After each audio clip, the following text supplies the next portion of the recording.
因為婚紗唔係日常接觸嘅剪裁，知道大家對揀婚紗冇乜概念，試身試裝都要收費，所以大家萬眾期待嘅婚禮諮詢診斷已經推出咗啦。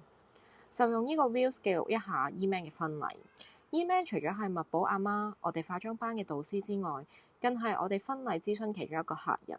佢平時個樣睇落就酷酷地，但好多人覺得佢年紀比實際年齡年輕。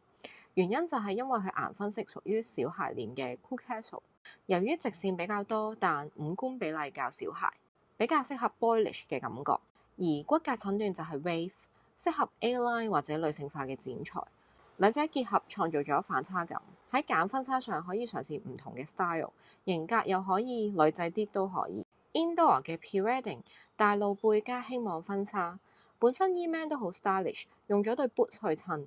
加上蝴蝶形狀嘅珠珠耳環，結集咗型格、童趣同性感於一身。至於日本 Outdoor Pre-Wedding 就揀咗兩件唔拖地嘅婚紗，襯波鞋更加方便活動之餘，仲加添活潑感。上窄下闊嘅剪裁可以完美地修飾到 Wave Type 嘅下半身。至於婚禮當日 March In， 當然要夠高貴又壓長嘅婚紗。Wave 本身上身會偏單薄，所以加上有 scarf 可以修飾上半身嘅單薄感。婚紗自帶 corset 可以令腰部線條更靚，加上唔算好誇張嘅 princess line， 完全做到 fashion and chic 嘅效果。Personal colour 係 winter 的話，晚裝可以揀銀色。E-Man 入場嘅時候閃閃發光，個個來賓都歎為觀止。絲膚而精緻嘅布料就最適合 Wave， 太厚重或者太立體嘅 lace 都唔太適合。